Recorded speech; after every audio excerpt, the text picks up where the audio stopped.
Okay, so it is the top of the hour and I'm going to make sure my audio is on. It looks like it's working. Okay, so things I've learned visiting MSPs. All right, so this is going to be a really fun boot camp for me. I've never delivered this one before, but it's chock full of really good stuff. So let's move on. All right, so this content may contain forward-looking statements regarding future product plans and development efforts. What that basically means is that if I talk about roadmap or something that's coming in the future, you cannot take that as a promise to deliver because product plans and priorities do change. If you've never been on one of my boot camps, my name is Jason Murphy. I'm one of the head nerds here at Enable. I'm a little different than my colleagues. You know, I haven't spent 7 or 8 years at Enable. I actually worked in Enable previously, and then I quit on them. I was like, I'm done Enable, I'm out of here. And I went to go work with this really huge MSP as their technology and security leader. But I've done some really cool stuff. All in all, I have been working in outsourced IT for, well, since 2003, right? So 20 years I've been working in outsourced IT, either through call centers. I can't get into the names or what have you, but I've been doing the MSP thing as a vendor, cumulatively for about 7 years with Enable. I did take about a 3.5, 4-year break. Okay, so introduction. Why do we visit MSPs? What do we learn? What do we usually focus on? Okay, so I'm going to get into some history, and it's going to be a fun call, so you'll see. What we see our partners do with recommendations, because that's the whole reason why we wanted to put this together, is like I visit MSPs all the time, either through virtual, I hop on calls with partners every single day, or I go to their businesses and I see some very unique things, and I want to be able to share some of that with you. And when what we show to most partners that we visit. So one of the things I do is I audit MSPs. I was kind of the technology security leader, but I was also attached to operations. So and I used to be the operations nerd here at Enable. So it's one of those things that I have a kind of a unique perspective when it comes to how MSPs can and should operate. All right, so ask any questions anytime. Okay. How about IT Control Suite? Remember them? Jason, I do not remember them. My very first RMM was Kaseya, actually. I remember when I got my first job at an MSP, I got fired after 2 weeks. I'll tell you that. It's a fun story. I'll go through it and I'll tell that story as we go through, but that was my defining MSP moment. But I'm gonna save that one for a little bit later. Anyways, ask questions at any time. Now, here's the introduction. Okay, so the nerds are partner advocates, and we're a little unique here at Enable. We're like a little group that doesn't really get to answer to anybody, and I'm going to explain why. Okay, we focus our time on providing training, guidance, advice. We're a point of escalation, right? Like when your server is down and no one's answering you, hit up a nerd. Stuff's going to happen. Nonpartisan assistance. So unlike partner success or product management, right? Those groups are centered around particular areas of interest, right? Obviously, the product group wants to grow the product and become good product managers, or and develop and have relationships around growing our product. Partner success is there to make you successful. I'm here as how do I explain it? An area of Enable where basically nonpartisan, right? I have no particular interest. I'm here to make sure that if you're going to do business with us, that is frictionless as possible. Okay. So I have a very kind of unique job, and allows me to travel and see MSPs pretty much all over North America. I haven't been across the pond yet. Now, how do I get to visit partners that often? One, I try to add 1 to 2 days every trip, and then I spend anywhere from a few hours a day or 2 with partners wherever I'm at. So for example, I went to Fort Myers, Florida, and I was there to visit one particular MSP for 1 day. So I was going in for one particular day, but then I talked to my boss, and we've got plenty of partners in Florida. So it was one of those things where I would visit a few other partners and spend time with them and understand how they operate, and do a kind of a review with them. So it's one of those things that that I get to sit down and have lunch and review the technology with them. We have visit, and this is not just me, by the way. This is my colleagues, right? So Mark Andre, Eric Harless, Paul Kelly, who's in Ireland, Joe Furla, and Lewis, who are in Raleigh, North Carolina. So we've visited partners everywhere: Ireland, Canada, obviously coast to coast, USA, England, Scotland, France, Netherlands, Belgium, Germany, South Africa, Australia, and New Zealand, right? So we're global. We go everywhere. Now, why do we do site visits? Okay. We do it to provide assistance in various situations, anything from how-tos with tools, in-depth training, tools review usage, whether it's RMM or Insight, and central dashboard reviews. This is particularly where I am strongest at. I'll take your N-Central and I'll kind of like tell you how I can look at an N-Central server in 10 or 15 minutes and tell you if you're using it right or not. It's that kind of stuff. So best practices discussions, use case reviews to ensure a proper fit, reviewing issues, custom integrations, and creation, etc. Right? And that is really a unique perspective. Nobody else at Enable is really doing that. In fact, nobody in the RMM market is really doing that. Outside of professional services, there is a lot of professional services companies that you can pay to come in and do those things. But when you are an MSP and you need that kind of help, that's where the nerds come in to assist. I personally do it to learn from you all, right? It's one of those things that I have this unique job as a nerd, and I get to visit MSPs and learn from you all. And I get to collate that experience into how I think the best MSPs are operating, right? And I'll give you some use case example as we go through. There's plenty of stories I'll be able to tell as we go through. But seeing how you work helps guide me and provide assistance. What automation I can create, what boot camps or webinars I do. For this one, I'll give you a prime example. A partner suggested, well, you visit MSPs all the time. Why don't you do a boot camp on that and talk about that experience? Hey, why not, right? It also, when I talk to partners, whether virtually over Teams or in person, a lot of that, my blog content comes from that experience. So when I write blogs, it's usually because, hey, I'm working with a partner and they gave me a really great idea. That's that kind of stuff. Now, on this webinar, items will be provided in no particular order. I'm just going a little ad hoc here. I'll talk about partners using N-Central and Cove. I don't necessarily have the Insight experience anymore. I used to be in all of our products once upon a time, but primarily I am just the N-Central nerd, but I do also do Cove as well. I'll focus on things I find interesting and things that I tend to see and or say repeatedly.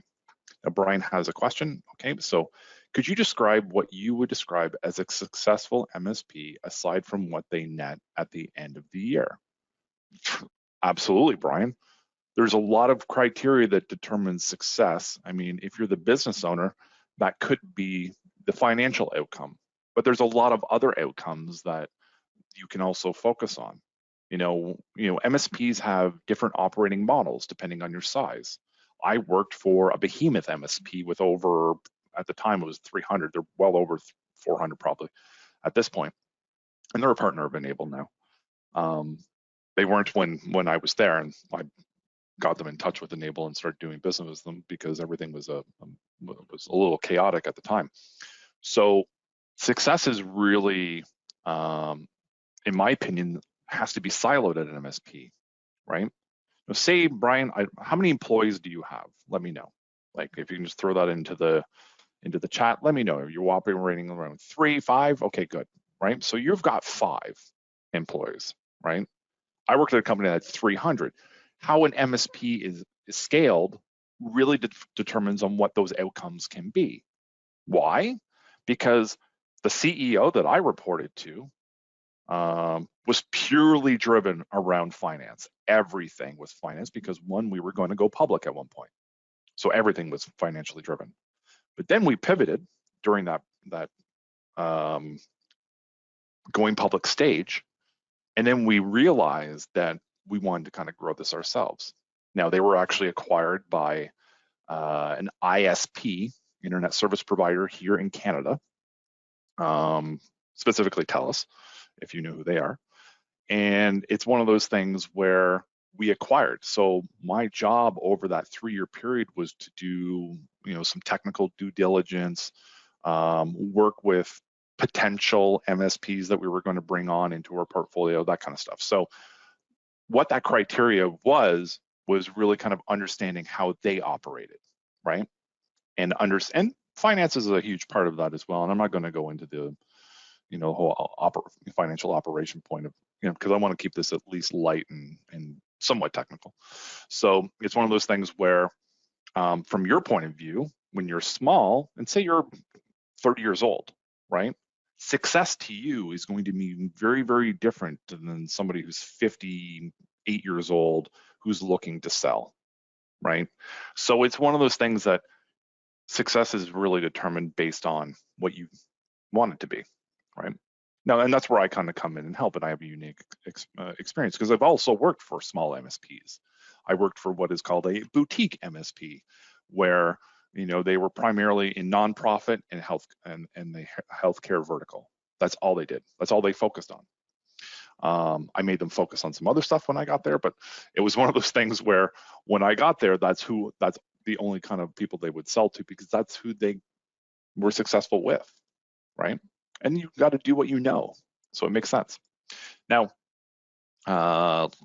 what we see our partners do?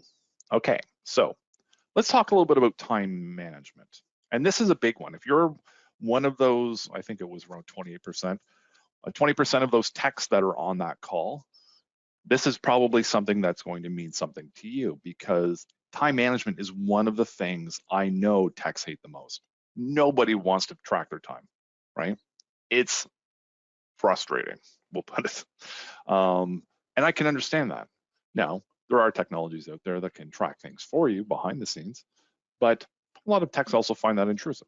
So there is a delicate balance, right? Because if you're a business owner, for example, you want to really understand tech utilization rates, right?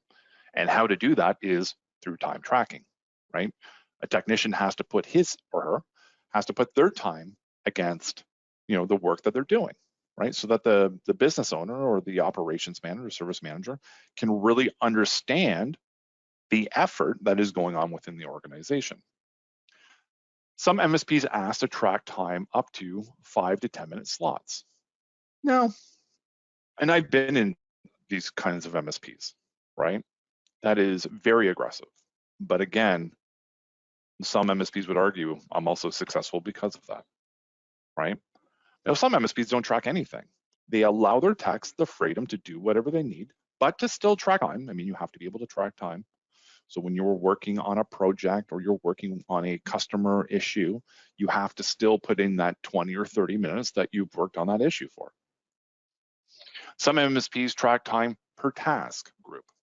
You spend 30 minutes on tickets, 50 minutes reading emails. So they'll do almost like a digest. Give me a rough breakdown at the end of your day of what you did. Now, I worked at one of those MSPs as well. So at the end of the day, before people left, they would spend 5 to 10 minutes giving me a digest on what their allotted time was. Now, I wasn't overly aggressive, but I really kind of wanted to know what they were working on. What do you do? And what should you do? Now, let me ask you, through one of these 3 options, what do you do? Do you do the digest method at the very end? Do you track it all? Or do you actually time track each and everything that your techs do? Let me know. Let me know in the comment section or in the questions pane. I'm sorry. Okay. Now let's talk a little bit about alerting and ticketing.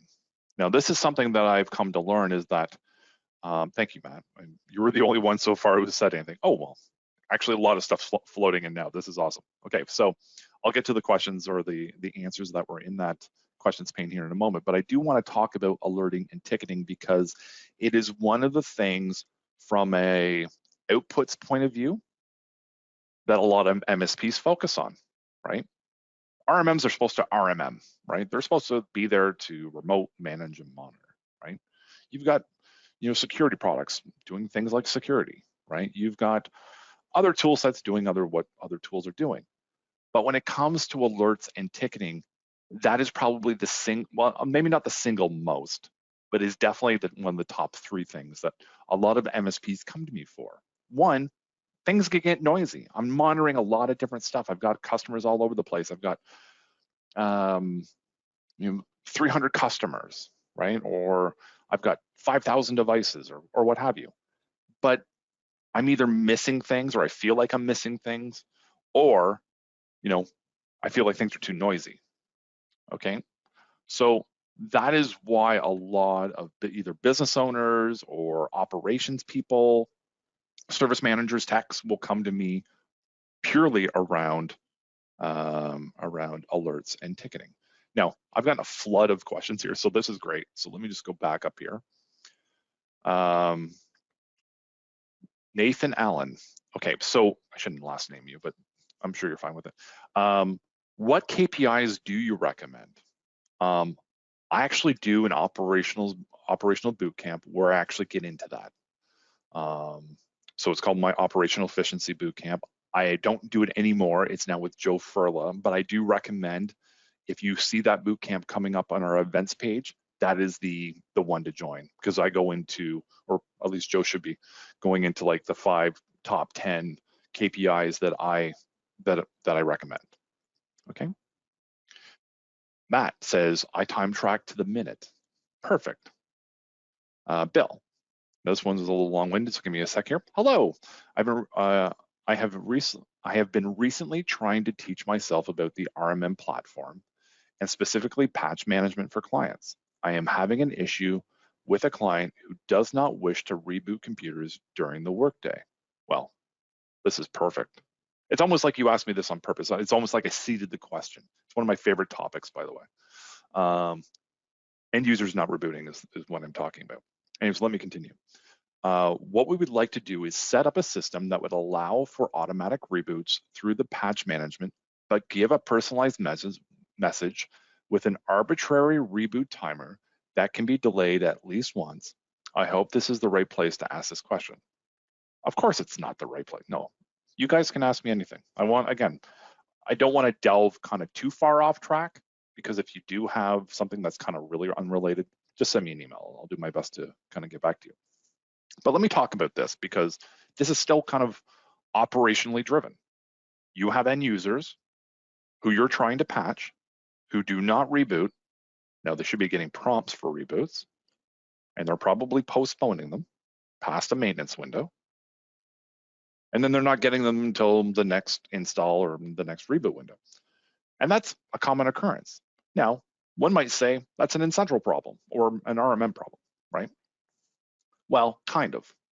Problem is end users will postpone and postpone and postpone because they're trying to be productive. They have things to do, just like you do. Like, I don't want my IT department rebooting my device in the middle of the day. I'm on a boot camp, right? Same thing with them.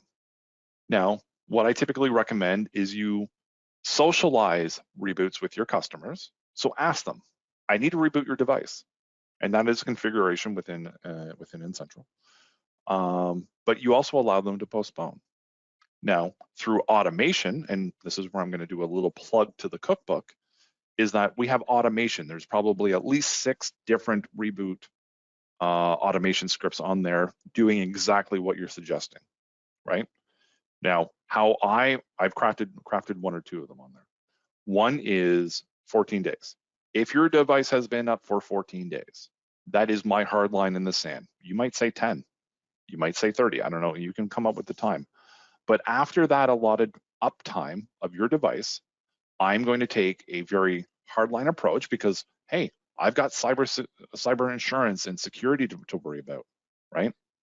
There's a lot on my shoulders when it comes to security. So that's where patching starts. This is also something you should be including in your MSA, by the way. Now, you don't want to lose business over these kinds of things.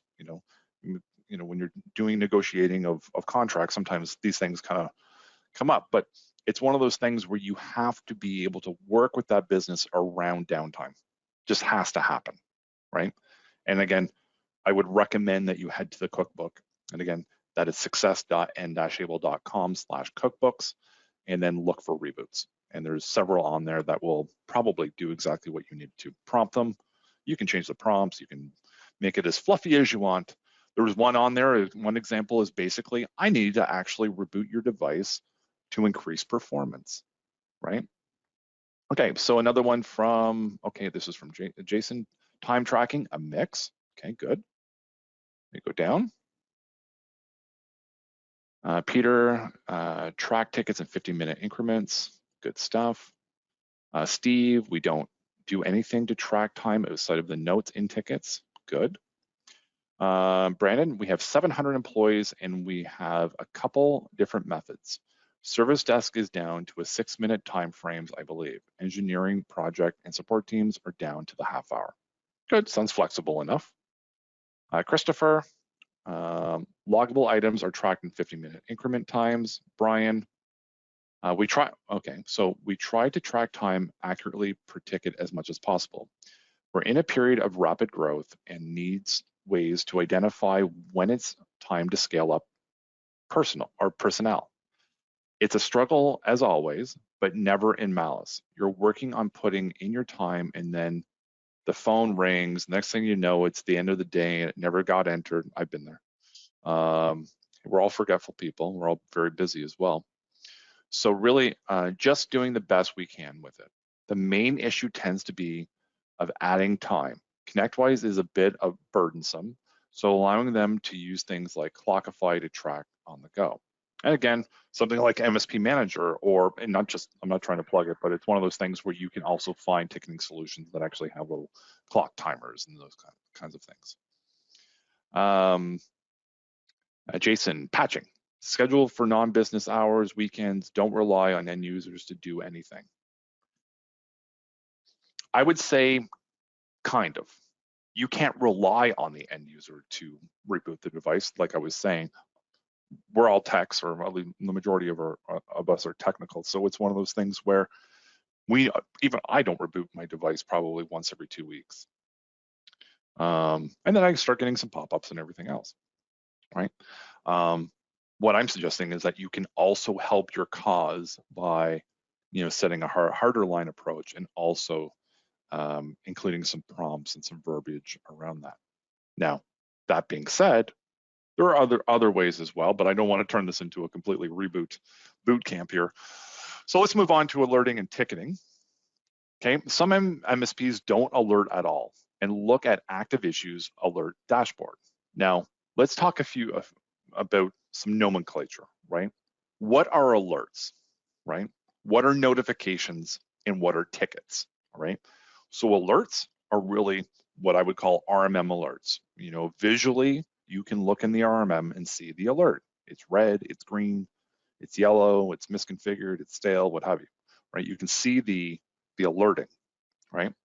Notification is typically, something like an email, right? You can get a notification out of Incentral, right? It goes to your inbox. But typically it's alerts and tickets, right? Or incidents, if you're using an ITSM solution. So what you're doing here is you're taking monitoring and then instead of creating notifications in your email, you're going directly to your ticketing solution and creating it there.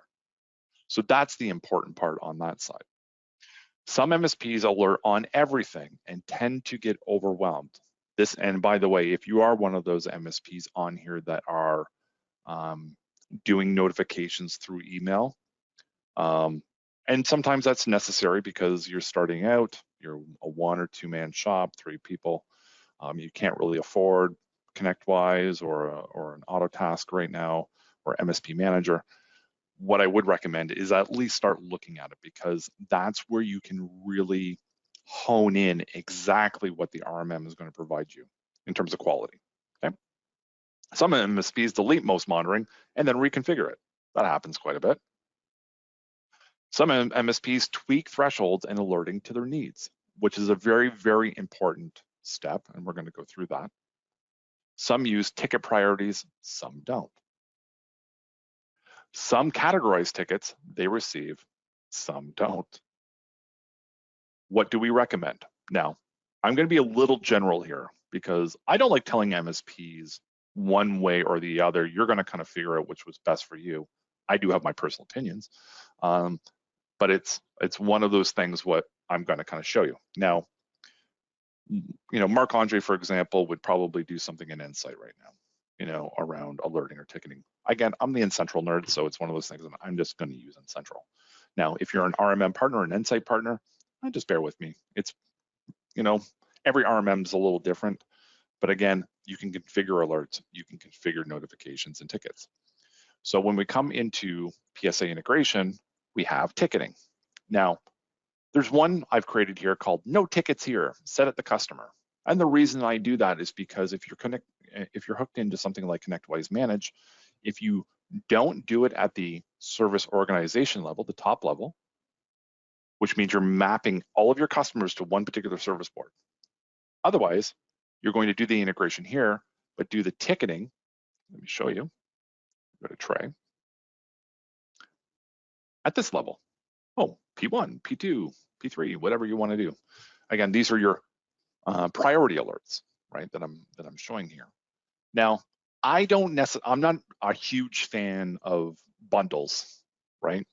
Because you're nesting information here, right? So if I'm talking about P1 or P2, I'm basically nesting a bunch of notifications under here. Now, I'm under let me go back up to the top, my working level. So I come back in here to ticketing, my P1 example. Typically, this means where if I'm doing a P1 priority 1 alerts, something like that. Now, typically, this is where I'm going to set up where all of my P1s are, right? Like if I have something like server is down, that's definitely a P1, right? Might be a P2 for you, but for most MSPs, if a server goes down, that's a P1. Or it could be other things, SQL Server issues, what have you, right? So I can select and put everything under a P1 alert. I personally do not like that. Now, the reason being is I like a 1-to-1 ratio.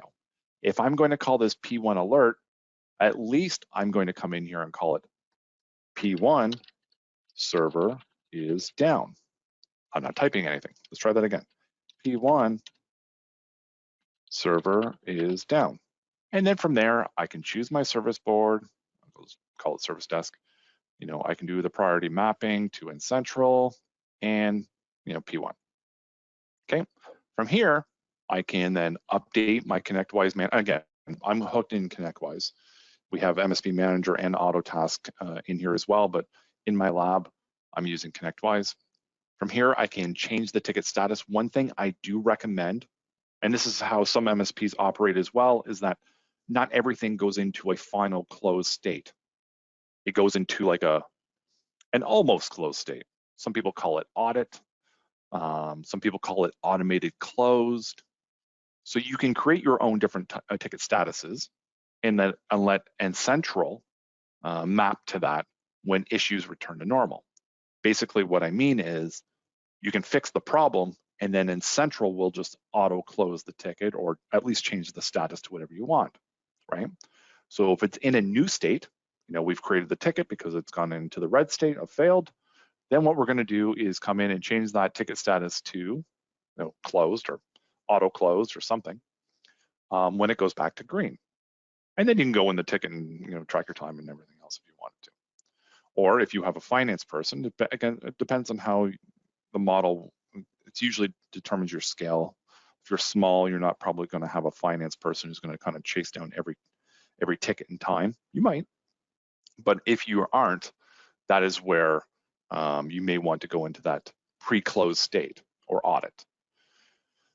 I chose, when I was in ConnectWise, I put everything into an audit state, and then my finance team would go through and just make sure the time tracking was correct. Okay.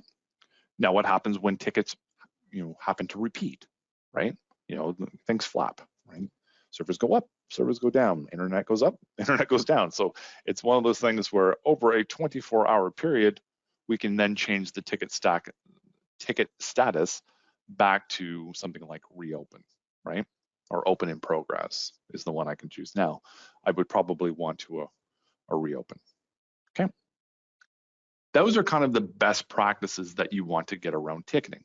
One thing that is highly underused is the time entry. You can do time entries from N-central as well. I wouldn't say on everything, but there are certain situations where you can automatically enter time, right? Especially when you're doing any kind of self-healing. Now, we're going to get into some of those aspects as we go through, but when you're monitoring things and you're trying to auto-remediate because you're proactive, or at least trying to be as proactive as possible, that is where you're getting to the proactive automation, the proactive remediation, and it is to your benefit, in some cases, to assign time. Okay. Now, for me, this is where I would go into P1, server is down, P2, disk issue, P3, Outlook problem, whatever it might be. So it's one of those things where you can really hone in on a one-to-one. That is how I like to do it. It takes a lot more work. Like if you're just starting out with your ticketing recipients from ConnectWise or Autotask or MSP Manager, you may want to do the bundled method. Whereas me, I personally like to, explain exactly what the issue is, right? So again, servers down, disk issue, Outlook, whatever it might be, right? And then methodically, I might have 30 of these, but I know those 30 are the ones that are coming out of N-central and going directly to my solution, right? Those are the 30 that I'm focusing on. All right, let's go back to this. Want to make sure that I'm not forgetting anything. Okay, there is one thing I do want to come back to. Bear with me here. Let me minimize this. Go into here. Let's talk about some of that remediation stuff. So when I come into, where am I here? Configuration, and then I can go into monitoring and service templates. Well, we expose all of the monitoring in N-central. And if you're an N-central partner, you're probably well aware of that. So all of the monitoring is here. So when I go into a workstation, right, I have my bundle of monitoring because it's a Windows workstation or a Windows laptop or a Windows server or a VMware server, etc. So based on those bundles, we're now adding in, monitoring. It doesn't have to be exactly this. In fact, I would urge you to add in a lot of other custom monitors, the ones that are going to provide you value. Monitoring of BitLocker, those kinds of things. You have to focus on security in 2023. So it's one of those things that monitoring should be complementing your business in terms of your security footprint. So when you come in here, obviously recognizing that some things are turned on and some things are turned off. Now, one thing I do want to point out is that when you turn off thresholds, it does say monitoring here. You're not actually turning off monitoring. This has bugged me for 10 years, by the way. It should say thresholds here and thresholds here. It doesn't. So one of the things you will learn if you've used N-central is that when you come to the thresholds tab and you come under monitoring and off, all you're doing is turning off this math below it. We're not templating the metrics that we're capturing in 0 to 85, 80 to 95, 90 to 100. We're turning those off and allowing the monitoring to just come in as informational. So when we want to report on CPU, we can, right? But we're not going to alert on it. And we're certainly not going to generate tickets on it. Disk. As you can see here, free disk space is turned off, but the percentage is turned on. If I want to customize that, I can go 0 to 95, and then 96 to 98, 99 to 100. Now, if this was a server, for for example. It's a workstation, so it's not super important, but I may want to even drop that down lower, right? 94, I can change that to 94 again. And then from here, I'm gonna do 93, something like that, okay? Now, I typically leave the thresholding to our partners, and Enable has its own best practice, right, that we've learned over time, working with partners such as yourselves, or working with other vendors. So that's how we've come up with these thresholds, right? But they're completely exposed so that you can customize them and make them your own. When it comes to self-healing, this is something that Enable does very, very well, right? So what you're able to do here is that when monitoring goes into a particular state, like failed, or maybe even warning, well, what I'm going to do is check, 3 more times over a minute and a half, 30 times 3, minute and a half, to make sure that it's still failed. And if it is, then I'm going to do something, okay? What is that action going to be? Well, I don't want to restart a Windows service because the disk is at 99%. But what I definitely do want to do is potentially run a script or an automation policy called desktop maintenance. The reason being is that you should be, depends on how operationally mature you are, because if you're completely break fix, it's not to your benefit to be supplying automation in a break fix scenario, right? Now, the good thing about N-central is you can scale that. If you have customers that are break fix, they get automation, or if you have customers that are break fix, they get no automation. If they are paying you for proactive monitoring, then they get the automation, right? So it's those kinds of things that you need to be able to pivot and switch, and N-central allows you to kind of do that. And again, every RMM should allow you to do that, okay? Now, this is just a basic cleanup, clean up DNS, delete temp files, blah, blah, blah. But this could be, I'm gonna run CCleaner, right? Or, other type of utilities, right, that you may have at your disposal, right? Because most of them can be launched through command line. And then what I can do is save. Now, is that gonna fix your problem 100% of the time? Not even close. When Sandra copies 20 gigs of cat photos to her docs and it's, takes up space, you're gonna have to kind of remediate that manually, right? Now, patch status is another one. Reboot required, right? So when I come into reboot required, like CBS pending reboot, I don't remember what it is. I've Googled it probably at least a dozen times. I can never remember it, but CBS pending reboot, I turn it off. Windows update required reboot, hell yeah, that's the one I care about the most. And file name reboot, well, I'm never going to reboot a workstation or a server because it needs a file name pending reboot. I'm probably just going to wait for Windows Update to do its thing, okay? So it's those kinds of best practices that I go through whenever I meet with MSPs, right? I take them through their templates. I take them through the understanding of what they can do with monitoring. Because yeah, we call it monitoring, but it's monitoring remediation now, right? So the name RMM is really a kind of old school thing that kind of happened 20 years ago. Kind of like what PSA is. Professional services automation platform like ConnectWise or Autotask is really not even a great way of describing it anymore, right? 20 years ago, yeah, everybody was doing professional services. Now, the game is really, fully managed IT, right? So it's that kind of thing, right? Where you need to be able to customize your RMM to do exactly what you need it to do. Now, one thing to note, N-central does a really great job, and even Insight does a really great job out of the box, but you can take it also steps further, okay? No other questions so far, so let's go back to the slides. And let me just make sure I'm on track here. Okay, cool, we did the demo.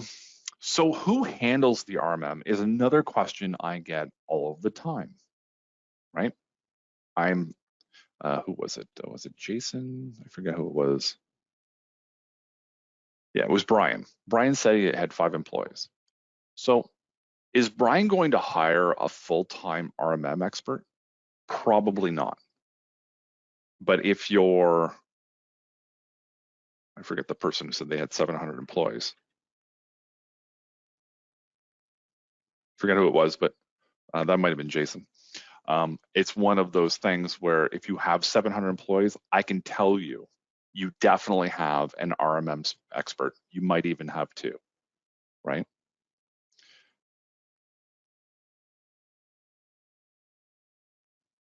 Okay. Now, some MSPs will assign someone as their expert.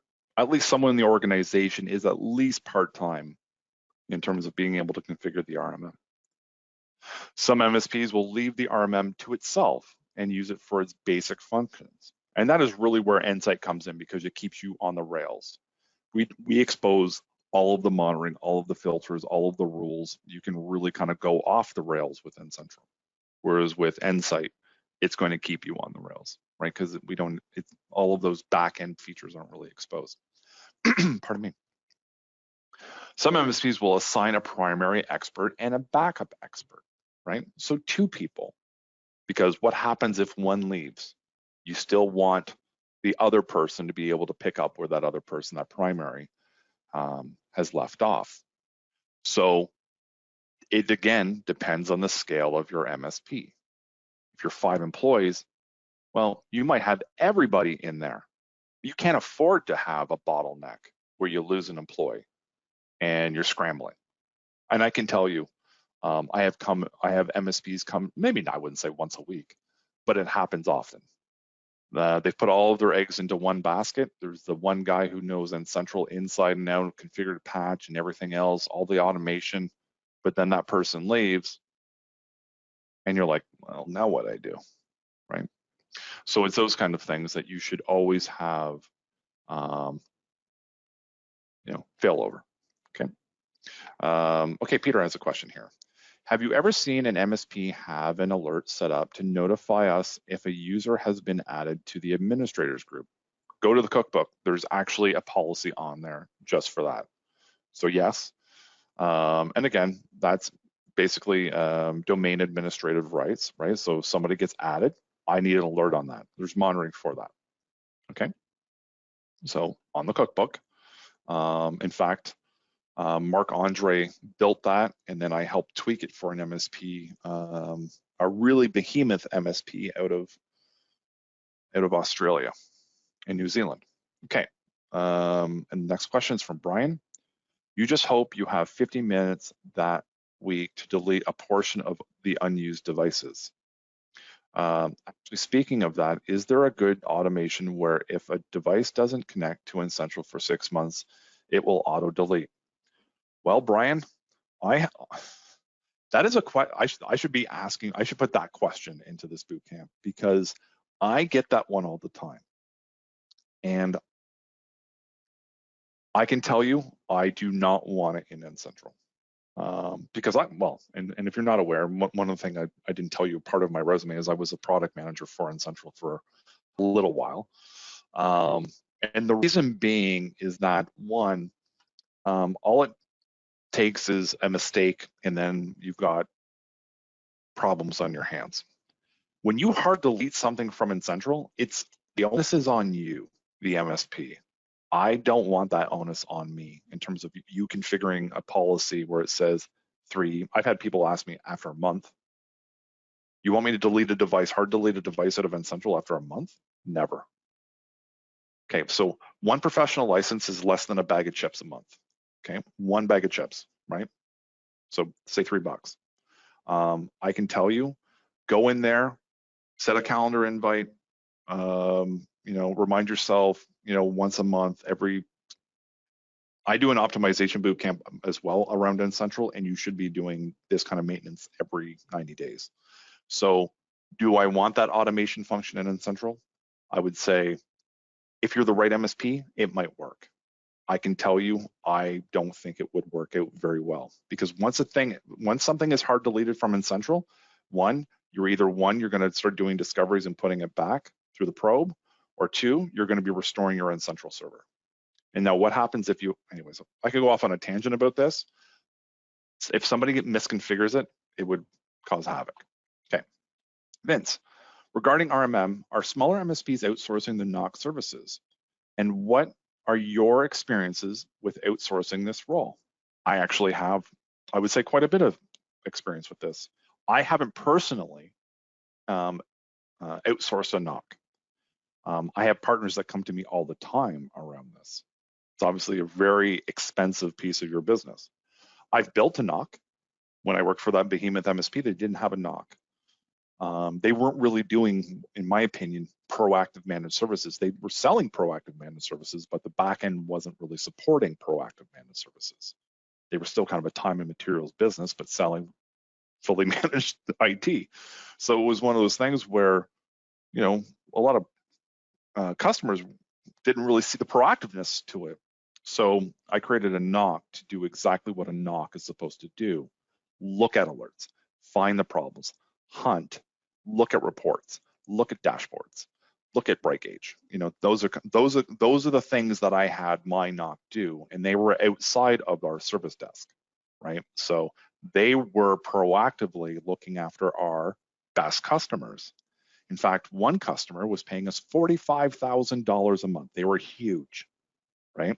They had gyms all over, well, all over Ontario. I think they're probably outside of Ontario now, but at that time, gyms all over Ontario.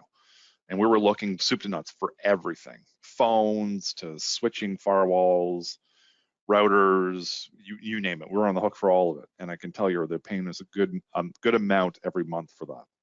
And I can tell you we were dropping balls all over the place because we weren't supporting the organization proactively like they were paying us for it. So I had to rework a lot of that. Okay, so if you are investigating around outsourcing NOC, feel free to send me an email. I'll put you in touch with the right people, Vince.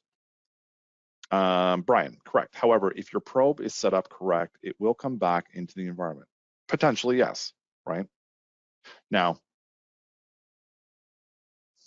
depends on, okay, so yes, if your probe is set up correctly. But in my experience as well, probes kind of outlast themselves over a period of a year or 2 years because of credentials. And it's one of those things where partners aren't using probes like they used to because they don't have domain environments like they used to. So I get what you're talking about. There's probably some medium balance we could find. But right now they're just, you know, there's no real appetite internally to be able to create that, Brian, to be honest with you. Insight can auto-remove devices after a set threshold. And Central cannot, that I do know 100%. Because as part of my optimization training, I am suggesting that MSPs take that on in terms of a 30 or 90-day process. There's a bit of a checklist I go through within Central in terms of maintaining it. Because it's so highly configurable, you also need to make sure that it's on the rails. And Central is not for every MSP. Even though I'm the N-Central nerd, I'll be, you know, plain as day with you, right? If you're an MSP who is probably five employees, you may not fit that model, whereas Insight fits perfectly for that model, right? Because you have other things to focus on. But if you're an MSP of 700, I can tell you, this is why you do business with Enable, because you come to N-Central, because you can configure it and make it do exactly what you need it to do. Okay, little value prop there. Okay, so some MSPs will do a rotating expert, and that's what I was suggesting earlier. What should you do? And again, it all comes down to your operating model. Again, I use size as that model. Size isn't always a good indicator. You know, was it Brian? Like for the person who had 5 employees above. Yeah, Brian. So Brian was suggesting, you know, I'm a smaller MSP. I have 5 employees. He could be doing $5 million in business, for all I know, right? So it really depends on how you're operating, right? Those were the kind of financial metrics really come into play. You could be a 5-man shop, but operate like you're 15 or 20. I've seen MSPs that dialed in, right? They hire the right people, they're doing the right jobs, they're paying a premium, they're onboarding the right customers, they're doing nothing but fully managed services, it's rinse and repeat. Once you do it for one, you do it for all of them, exact same, it's template. So if you're trying to do like this MSP that I was working for, the big one that I keep coming back to, sorry, give me just one moment. I kind of just need a cough here for a moment.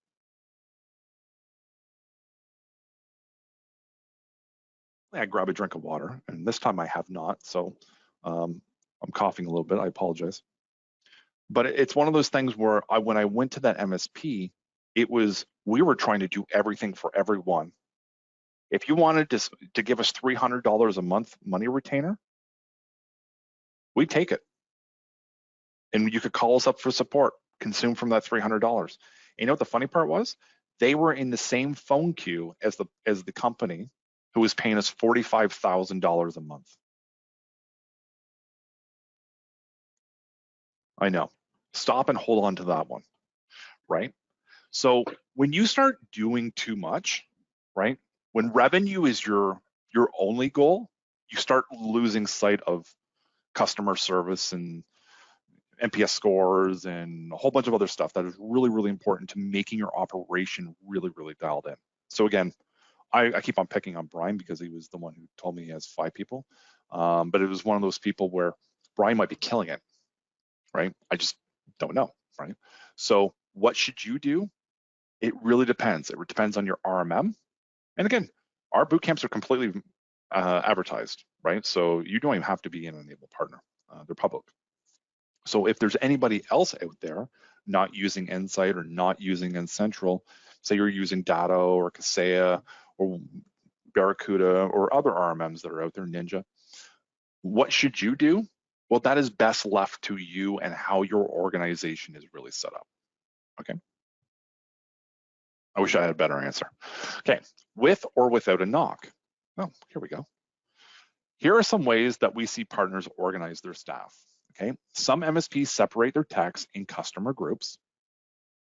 You know, there's a pod method here. Some will have separate NOC and or SOC, okay? I personally have done this model, okay? Some will group techs by L1, L2, L3. L3 is really a NOC function, typically, not always. Some will have dispatchers that will look at every ticket and then dispatch to the right pod or group, L1, L2, L3. What works for you? Again, it's a scaling issue or an operational issue, right? You have to understand how you're operating today. And I can visually see, I can walk into an organization and kind of see how they're dialed in and talk to the techs and meet with the, say the vice president or the director of managed services. I can usually get the pulse of an organization within, 4 hours, right? And I can kind of tell, this is a $3 million MSP or this is a $20 million MSP. It really depends on the people and the staff and how you're supporting the organization, okay?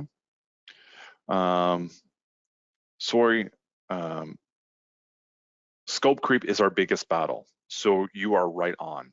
I have to run to another meeting, but wanted to say thanks for the insight. Brian, anytime. I won't pick on you anymore, but feel free to pick up this boot camp probably in a week or two. Okay. Okay. Did I touch on all that? Well, okay. So what works for you? Again, scale. Okay. Monitoring. One of the biggest mistakes we see partners is ignoring monitoring, alerting, ticketing is due to noise, right? And again, let me just ask a quick question to everybody because there are about 40 plus of you. Is there anyone on this boot camp that is doing alerting through email? And please don't be, I'm not going to pick on you that hard. I just want to know if they're, because I talk to MSPs all the time, and I can tell you there are MSPs that just get N-Central to email or Insight to email, right? Or RMM to email. So it's one of those things, just let me know. I'd like to see how many. PSAs don't come cheap either, right? So, Jim, that's perfectly fine. And this is what I was talking about earlier. When you start an MSP, you can't just go out, I'm going to buy an RMM, I'm going to buy, you know, SentinelOne. I'm going to buy all the products from Enable. You know, like you have to be able to start small and scale, right? So Jim, I completely understand. But I've also worked with super elite MSPs with, I think there were probably 8,000 or 9,000 devices, and they were doing it through email. So I asked the question because I really want to talk about the workflow. Again, when you have alerts in N-central, right, visual alerts, you can go to the active issues view and see a visualization of all your problems. It's a collated list. I usually sort by transition time. So the newest ones come at the top, the oldest ones come at the bottom. I'm always kind of chasing the most important ones, right? And then from there, you know, I then have other alerts that come in through a notification into a ticket, right? And those tickets are then generated to my PSA or my IT service management solution, something like ServiceNow. But I've done integrations with, oh geez, how many? I did a lot of integrations last year. I did Halo. I've done Salesforce. I've done ServiceNow. The world's your oyster. As long as you want the right technology, and Central can kind of really hook into it.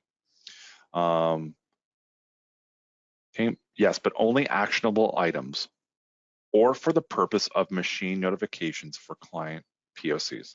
Perfect. And I shouldn't beat up on email too bad. It's just I've seen so many people complain about N-central or other RMMs when that's not really the issue. Because when you have a ticketing integration, you then get to fine tune the noise, right? It's like a volume on your radio, right? Or I should say the volume on your stereo in your car, right? You can hit up, you can hit down just by clicking the button on your steering wheel, right? Or the dial on the actual stereo, right? You can make it noisy. And if you're doing full-on integration with email through N-central, it's going to be a lot of noise. Heck yeah. Or you have to customize all the notifications because we're trying to do a lot of notifications in that product. Whereby, if you hook into a ticketing solution, you get to fine tune it. Okay. Only as backup to the service manager and only critical alerts. And that was from Vince. And that's great. That is a super important thing. You're taking a one-off and saying, you know what? I know my guys, my service team is going to focus on everything else, but the service manager, he's going to get those backup alerts because if he's getting backup alerts, then we know there's a problem. And then he can put the right people in the right places at any time. So Vince, I feel you. Cool. So let me go back here. Where do I want to start with this? Oh, let's go here. Okay. So let's go into notifications, right? Let me go into a vanilla state of notifications. I think it's this one. Let me just look. No, I deleted them. Let's go into this one. Go into my ServiceNow integration because, yeah, this is a blank slate. This is exactly what N-central looks like out of the box for notifications. Now, if I come into something like this, anytime I'm monitoring a server process or a Windows service, I'm going to send an email to whoever the product administrator is or anyone. But this is my lab, so I just kind of configure it the way I want. And then it's based on any process and any Windows service on these particular device, these rules, right? So an SBS server or a Windows server. Now, not that SBS is really kicking around anymore, but you'd be surprised actually. So it's one of those things where there's a lot going on here. And as long as you're not relying on just email, you can then come down here, fine tune the notifications the way you need, right? And again, we talked about the whole P1 method where you can bundle or you can go at one-to-one, right? And Vince says, oh yes, SBS is still around. I know it, man. We're deprecating support for 2008, vanilla 2008, which is actually still end of life. And there's still 2008 SBS servers kicking around, right? Same thing with 2012. So it's one of those things that it was a good all-in-one.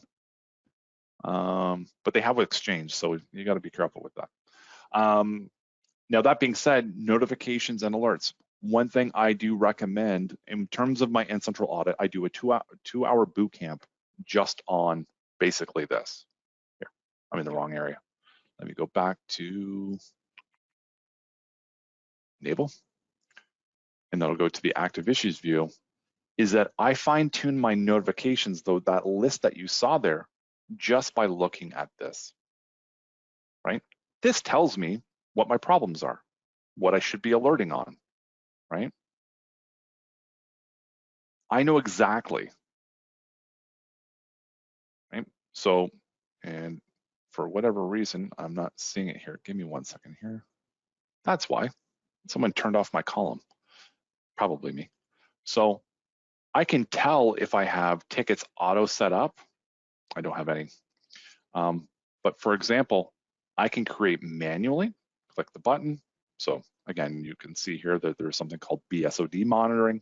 So I can take that, I can move that to let's move that to a P2, click OK, and then that's going to auto-generate a ticket in ConnectWise within basically a second or two, generate a ticketing ID, and then all I have to do is put in my company ID, admin1, and my password, which is not admin1.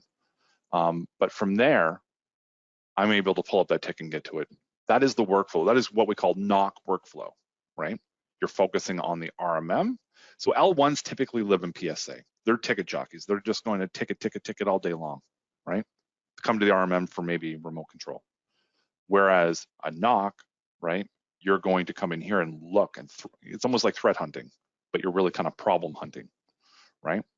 Now, if I see problems, oh, Lab 4 PK, that's Paul Kelly. Well, what I can do here is try to understand, is this a widespread issue? Is this a one-off? Do I want to create a ticket? Well, in my case, I'll probably just go ahead and delete it.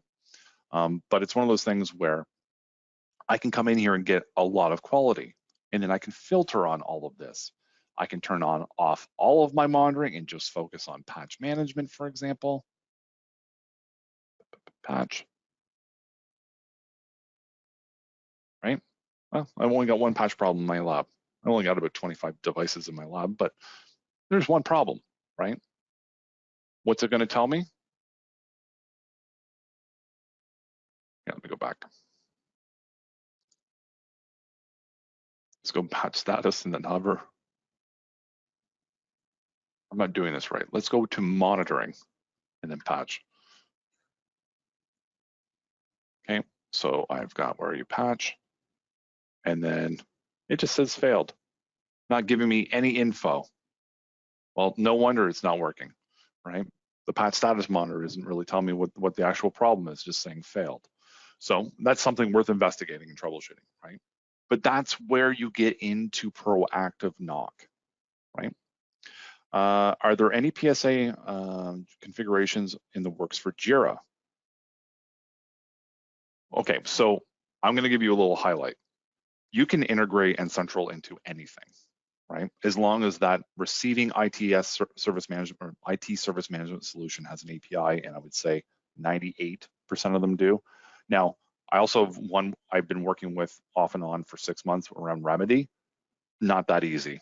So I shouldn't say that this is all super easy, but if you come into your PSA integration, look at your help article for what is called custom PSA. It should say custom PSA or ITSM, but effectively, you can take our APIs and put them together with any other solution like Jira and interconnect them. Okay. Now, I'm simplifying. Sometimes you need middleware or an IOPS broker or what have you. So there's a lot of other conversations that have to happen, but you can definitely do it if you have the right people, right? The right tech talent. Okay, let's move on. Okay, and just looking at the time. Okay, so we demoed that really quick. Let's talk about patching, because the number one question I get, and I will tell you right now, every conversation, whenever I talk to techs, it's always about patch. Why? You ever thought about why patching is such a problem? People are passionate about patch as well. People get it. We've got Windows devices. I've either got hundreds or I've got thousands, and they all need to get patched, right? Every single month, right? So I get it. I mean, there's a lot of need and want to make sure that these devices are secure with patching, because the reason why that patching is number one is because if you're not doing it correctly, you're going to lose your customer. That's what it comes down to. I wish Brian was still here, because if, you know, he does have 5 employees, or maybe one on the smaller side. And I can tell you, if you are not patching your customers appropriately every single month, the next MSP who's literally going to charge them $20 an hour for break fix is going to come in and steal your customer on you, right? I've seen it. In fact, I've even done it. So it's one of the, okay, I'll go back, come back. Okay, so for N-central partners, use custom properties. You can use 2 of them, one at the customer level and one at the device level. So you can do what is called a device level override. Please come to a patch boot camp if you want to see that in action. Set up all configs at the SO level. One of the things I see time and time again, especially with some of our partners that have been with us a very long time, is that they've set up configurations at the customer level.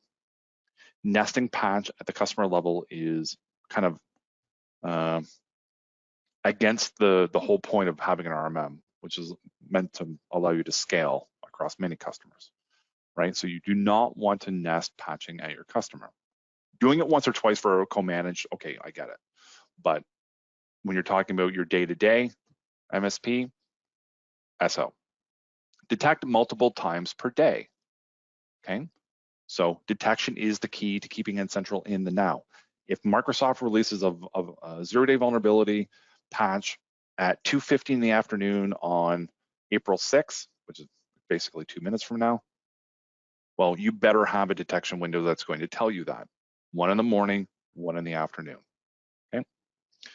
Install definitions automatically, auto-approve most patches. I usually do about 6 categories. Other people do about 8 or 9. I'm a little more on the hybrid method, so I'll do some things. I'll do the things N-central does really, really well. Security updates, definitions, updates, cumulative updates. You can do upgrade. I don't roll out upgrades automatically.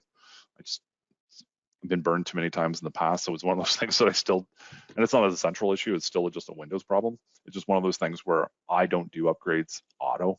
I manually apply them. I touch, let my customer know, hey, by the way, this 22H2 is now coming down. You may see 3 minutes of downtime, that kind of stuff. Patch weekly, not monthly. Patch during the day, not at night. People will argue with me until they're blue in the face. I patch my customer at night all the time. Okay, well, you're one of those MSPs that are configuring the BIOS and also configuring the NIC to accept Wake on LAN. If you're doing that kind of white glove experience with your desktops or workstations, perfect, right? What works for you? But I can tell you the majority of MSPs ain't got that time, right? They're buying a Dell laptop, they're shipping it, they're not putting a gold image on it, they're not messing with the BIOS, they're really just delivering it, right? Patch weekly. Tweak patch alerting, and I usually get into a demo around this, okay? Monitor uptime and recommend reboot periodically. We talked about reboot, so I'm not going to belabor that one. Now, if you're an N-site RMM partner, configure patching in bulk by device type. Approve patches for all customers at once to minimize issues. Enable patch later if missed window. Okay, this one happens all of the time, or this one is missed all of the time, I should say. Monitor uptime and recommended reboot periodically. So one of the things I coach MSPs on is uptime. If you do not understand what uptime is to your endpoints, you don't know what's going on. Because, and I'll give you an example, I started applying uptime to one of our partners who had 10,000 devices, and you could see devices that were up for well over 100 days. We're talking like workstations and laptops, end user devices up for 100 days, and people are scratching their head around patch management. Like, why isn't patch working? Well, I can tell you, you're not rebooting your devices. And I know it sounds simple, right?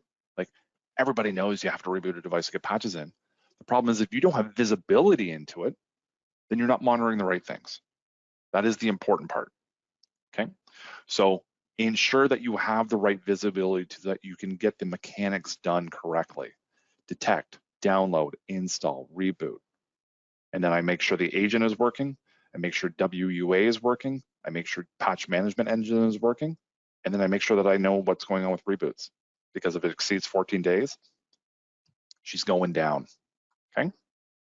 Little demo for you. Now, I'm going to use N-Central again. Ooh, I clicked on Firefox here. That's not what I meant to do.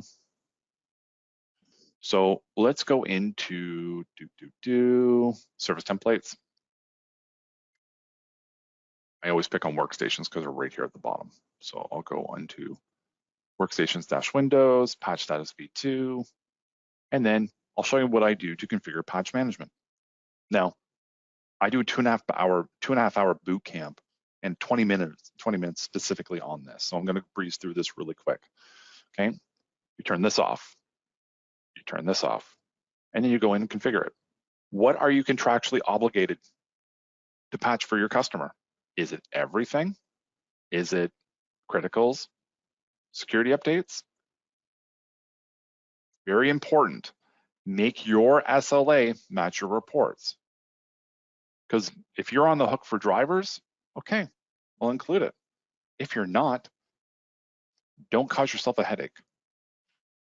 Then what you're going to do is come down and define what is high, medium, and low, right? Criticals, definition updates, not monitored. I don't do drivers. Feature packs, nope. Oh, nothing's really a feature pack anymore. Microsoft did classify Windows 11 upgrade as a feature pack for probably a month and then switched it back to upgrade. A little kind of smoke and mirrors trick. Security updates, service packs, again, I don't monitor those. I do those manually. Nobody wants to auto approve a service pack into SQL or Exchange. Yeah, you're just going to cause yourself some downtime. Tools, I don't care about Bing Bar. Unknown, I do put that into a low, and then I do update roll-outs and upgrades into medium or low. Depends on how you want to define that. And then I do what is called monitor patches by age. If you fit into a high, medium, or low, and you exceed 10, 20, 20, and then 30, or I've seen people go 10, 30, 90.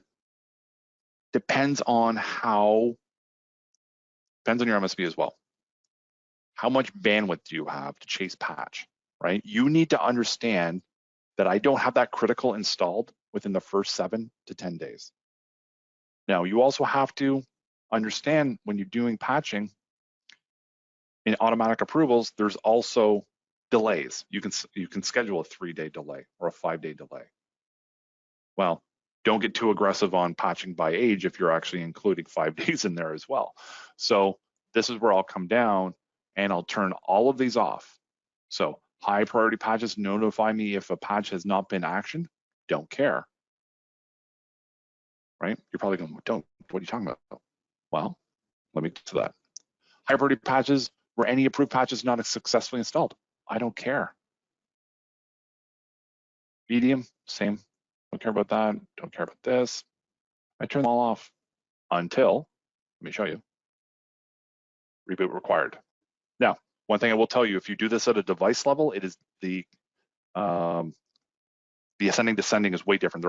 It's all messed up. It's not in the same order, right? So I'm talking about doing this through a service template. Okay, so if you start at the top, go all the way down to reboot. Okay, turn everything off above, and then leave this default, Windows up. You want to know the patch health on Windows and RPME. You want to know high priority patches, monitor missing patches based on age. All I care about is if that critical is not installed within 10 days or 7 days, or you define it. Same thing for medium, same thing for low. Then I have what I call true quality. Because what happens is if you actually look at the mechanics of patch, you've got superseded updates. If you ever tried to install a cumulative update, like a definition update or various updates that will come out throughout the month. They'll change the KB, well, they'll keep the same KB, but they'll modify it. There's actually 2 of them. Happens all of the time. And then once superseded, you'll actually get a failed patch. So you don't care about that. What you care about is getting the right patch installed, which we're doing. So this is where you come in and turn all of that on, okay? So anything from the bottom all the way to, where'd you go? Reboot required, okay? Keeping a default, everything above reboot required, you turn off, okay? That is how you configure patch. Come back here. What we show to most partners we visit, that is a big one. Whenever I visit, because most of the time when I do my trips to, because mostly my trips are in Canada and the US, right? Mark is usually the one going to South Africa or Australia because he likes his aeroplan points. But it's one of those things where self-healing is something I focus on all the time. Automation, self-healing, remediation, because that is where the most value in terms of your RMM is going to come from. That's what people want to talk to me the most about. Yeah, I talk about ticketing. Yeah, I talk about alerts and some of the other monitoring. I'll get into those. Everybody wants to know how I can return, bring on the ROI of N-central. What am I paying you for? Like, why am I giving Enable $2,000 a month? Well, this is why, okay? Simple self-healing can save you a ton of time. Enable UAC if it's turned on or turned off. Flip it on. Disk cleanups, showed you that one. Automatic fix clocks drifting, okay, especially on servers. Monitor uptime and pop up to users that they should reboot. Talked about that one. Restart common Windows services that fail. I'll give you a prime example. I looked after a car consortium, we'll call it. They were a dealership that had dealerships throughout Canada. We're talking like, I think close to 100. But their finance team was like 50 people. And every day, I'm not even kidding you, every day they were calling me around QuickBooks. Every day, there was a problem with QuickBooks. Backups, it not working and not running, not being able to, like, I was like I had to become a QuickBooks guru because there were so many QuickBooks problems. But what I started to focus on is remediation. Now, it didn't solve all the problems. QuickBooks backups are what they are on premise. But it's one of those things where I fixed a ton of problems. Like, I wasn't getting calls every day anymore. It was around once or twice a week. So it reduced the volume of calls significantly just by focusing on remediation. Killing BitTorrent. There are people who are still on production machines trying to torrent software, okay? Jason says automation, automation, automation. Absolutely the key to it all. QuickBooks is a universal pain, cloud or on-prem. I've never had to deal with cloud. My QuickBooks pains have always been on-prem. We're going back probably for 3 or 4 years. So that's when I was dealing with it. Okay. Okay, so I'm not going to get here. Let's get into one. Let's talk, because we talked so much about reboots earlier. I'm actually going to show you. So if I go to Cookbook, and again, it's cookbooks with an S. I wish it was just a cookbook, but it is what it is. Type into the title search here, not at the top here. Go down to the cookbook, and you're going to type in reboot, and you're going to see pending reboot, overdue, and pop up. So a little Windows toast. This is the one I helped create with a partner. I think it was this one. The forced reboot after 14 days. Again, just a Windows reboot required script. Reboot script if the device is not shut down for X days or N days. Windows updates, reboot and check prompt. There's tons of things you can do with, you can see them all here. There's tons of them. So get familiar with some of these. I'm not going to go into a deep demonstration around what they do. Okay, now the cookbook. Let me go back to that because I believe there is 768 policies we're up to now. I know I just added another 3 or 4 this week. So it's one of those things that I'm always trying to add new ones all of the time, but we're over 750. And again, it is automation, it is monitoring, and it is self-healing. Those are the 3 things that I focus on the most. Now let's break it down. Automation, we want to kind of remediate problems using automation. But you can also use automation to get information from devices. I'll give you a perfect example. We have a policy on the cookbook that does reliability score, like the old school Windows Vista reliability. It's actually still in Windows. So you can actually pull that via PowerShell and get a score, right? I keep it as informational. I just want to see a score. Is it 1.5? Is it 4.5, right? Based on that score, I know things are working probably pretty good. Monitoring, right? So I create monitoring all the time. For example, if you have a customer with a high-end Palo Alto, I can tell you there's now monitoring for it because I just created it. Self-healing. Well, what happens when Palo Alto has a problem? Well, maybe I want to run an SSH command to the device and do something, right? I can do that using self-healing, okay? Now, I'm not going to demo that piece specifically because it's a little involved, but you get the self-healing piece. We've talked about monitoring, and then obviously we just went through some automation, okay? Let me go through that. Use the help chat to get support in Central, okay? So we do have live agents all of the time, right? When you have a problem, you can reach out to them live. And if there's support that tells you, hey, it's better to call, no, it isn't, okay? So use a live chat agent, okay? And again, I can just pull that up really quick to kind of show you. Here you are. So if I come into here,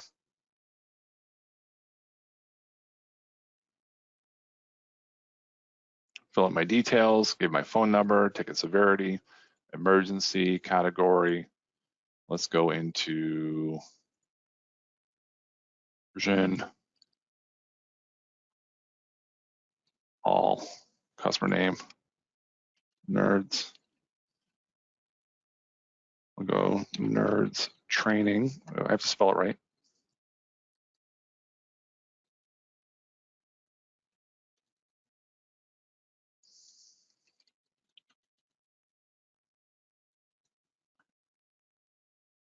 And then I can chat now, right?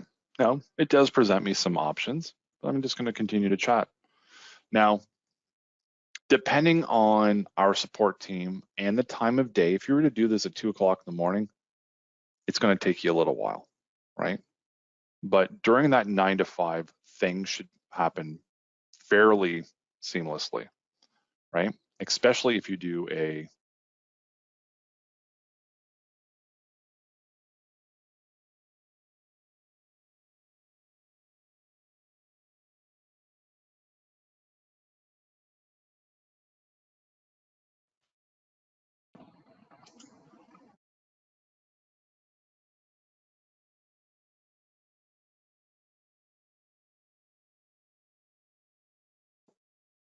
okay, I'm back. All right. So I hit record again. So I won't do that anymore. All right. So coming back to here, a nice quick way to get to support. Things most partners don't know about, let me show you. I'm gonna have to change my screen. I might lose the auto for a second, but I know how to kind of fix it and come right back. So just bear with me here in terms of sharing. Let's go down to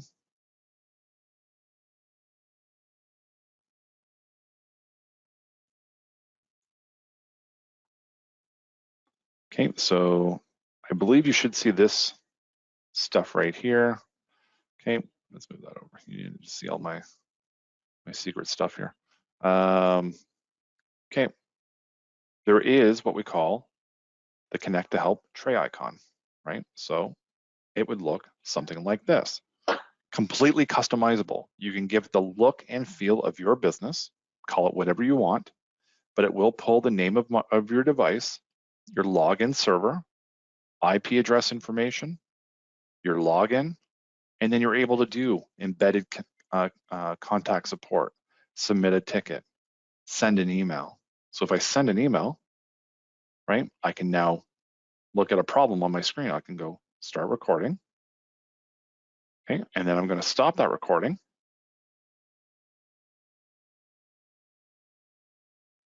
It's going to save it, and okay, it just opened Thunderbird. That's hilarious. Because I use this as like a backup email. But one thing I can tell you is that it will actually attach it directly into a ticket, and you can even specify, like, tell me what the problem is, what troubleshooting steps. You can create different lines of examples. So there's a lot of cool stuff that you can do with that. That's hilarious. Didn't open Outlook. So you can use that. Let me come back. You can test the internet, something like ipconfig, right? You can renew the internet if you wanted to. So these are just PowerShell commands, right? So you can embed proactive scripts right within this. It's really, really handy. It's probably one of the most underutilized pieces of software at Enable, completely free, as long as you're a partner. Okay, already did that. You can monitor websites and most RMMs for free, right? So one thing people don't realize is if your customer has a website, you can offer that as a value add. And Central and RMM will let you monitor HTTP and HTTPS addresses via any existing professional device. You can monitor site-to-site VPNs. You can even monitor public firewalls, accessibility from the outside via N-Central as well. That will cost you a pro license, so you can do inside and out, so private and public. Okay. Now, I don't know if I have a device that has that right now or not. Let me just see. I did have a device class called website. I think it's something like this. Okay. So you've got connectivity, basically internal, and then you've got HTTP, which is your external. Now, I think I was pointing this to something like Google or something like that. Well, this is the Google DNS. Okay. And then all you have to do is configure the DNS. And then based on the response code, it will either work or not. It's something very, very simple. Okay. Oh, I forgot I switched my screen. Guys, I really apologize. Let me go back to that. So again, public IP, connectivity. Again, connectivity is internal, and then we just set up enable.com, and we're monitoring that, right? All you have to do is set up the details on the second tab, and you can monitor any website based on these response codes. They're just HTML response codes. Okay. Now, let me just switch back to my slides right here. So uptime and status, uptime.n-able.com. Make sure you're monitoring that. If you're in the now, if you want to know what's going on with Nsight and Central or any of our products, Cove, this is where you want to stay in the now around these, right? This will talk about any incidents, outages, or maintenance. This will talk status.n-able.com is around new releases, right? Release notes and updates. Peter, that is a great question. So Peter's question is this. Actually, Brandon's question came in first, but it went to the very top and I didn't see it. So give me 1 sec. Brandon, I'll answer your question in just a moment. Can N-Central act as a SIEM, S-I-E-M, a SIEM or a third-party solution preferable? I can tell you, depends on what you want N-Central to do. If you want N-Central to be a poor man's SIEM, it can actually do some stuff. So the answer is kind of. But if you are in the security space and offering NOC services and you have a SIEM and that's part of what you want to do, I would go full SIEM, right? Especially if you're charging for that. Now, if you're an MSP and you're not really in the security game, like you're not an MSSP, well, do you really want to spend money on a SIEM when N-Central can actually do logging? So come to my monitoring boot camp. I explain how to do it. Now, these are simple logs, right? You can do log appended. You can do syslogging. So all you have to do is point your firewall, your switch, whatever devices you want over to the probe by IP address and actually start capturing your log information. So it's definitely doable. Okay. Now there's a big long question from Brandon. Starts with an apology. You must be a Canadian. No, I'm just kidding. Because I'm Canadian. We always apologize. So apologies for the long question. Can be responded to via email. And then he gives me his email. How do we get you out to an MSP? We are in the process of building out a dedicated NOC after a merger and acquisition of another company. We jumped from 100 employees to 700. That's a pretty big, that's a significant jump, man. We are also, it's funny because you remind me of another MSP that I spoke to. We are also in the process of integrating Enable with Helix through an API. I'm not familiar with Helix, unfortunately. We currently have issues with how Enable was set up, utilized, because we haven't had an application owner. You said 700 plus should have one. I would say it should be a few people actually. When you're that big, you can definitely afford to have a few people. Typically a NOC team can run in Central. If not too dedicated RMM, like I just said, we have me, and I split my time between Enable, Auvik, and network monitoring, plus handle all onboardings and projects on the side. Would be looking to see what options we have to get things, getting capacity of onboarding 6 clients a month, so a major growth in the future. And as you know, if there's not a good foundation of an application, it will be a snowball effect and become very inefficient and difficult to change. Brandon, this is exactly what I do daily.